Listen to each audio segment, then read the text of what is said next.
हाय, नमस्कार. तुम्ही तुमच्या कामात व्यस्त असाल, पण नक्कीच मस्त असाल. माझी मैत्रीण आली होती शुक्रवारी आणि आज गेली. तिला साक्षात स्वामी समर्थांनी मदत केली आणि तिने आज म्हणजे तिनं काल मला सांगितलं आणि तिची इच्छा होती की मी हा जो प्रसंग घडला तिच्यासोबत मी नक्कीच शेअर करावा सगळ्यांसोबत. आणि तुमच्यासोबत जरी असा काही प्रसंग घडला असेल, देवाने कोणत्या कोणत्या रूपात जर तुमची मदत केली असेल तर नक्कीच कमेंट करून सांगा.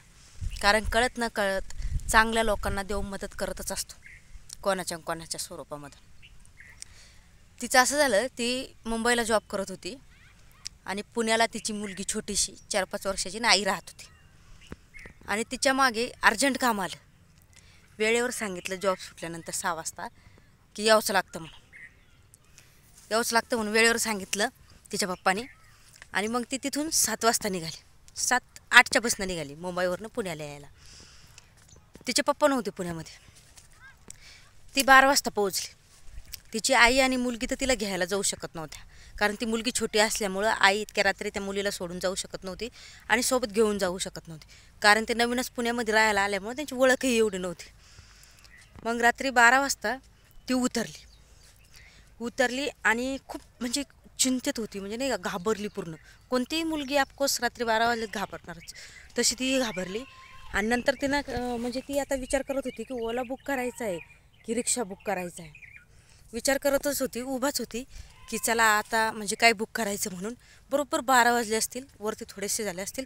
विचार करेपर्यंत एक सदस्य आले तिथे, तिच्या वडिलांच्या वयाचे 55 ते 60 वर्षाचे आले आणि म्हटले, बेटा तू इथं सेफ नाही आहे, चल मी तुला जिथं जायचं तिथं सोडतो.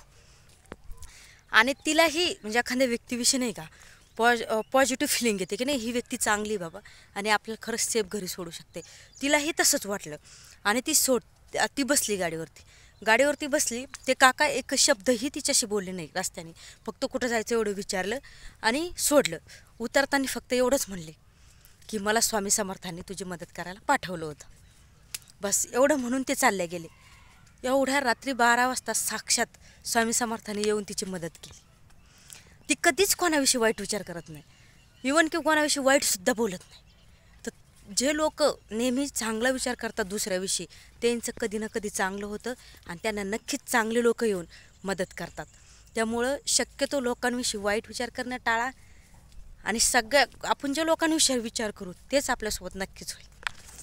तुम्हालाही जर स्वामी समर्थांनी म्हणा, कोणत्या देवाने म्हणा, जर अशी मदत केली असेल आणि अशी भेट दिली असेल तर नक्कीच कमेंट करून सांगा आणि व्हिडिओ जास्तीत जास्त शेअर करा. जय स्वामी समर्थ.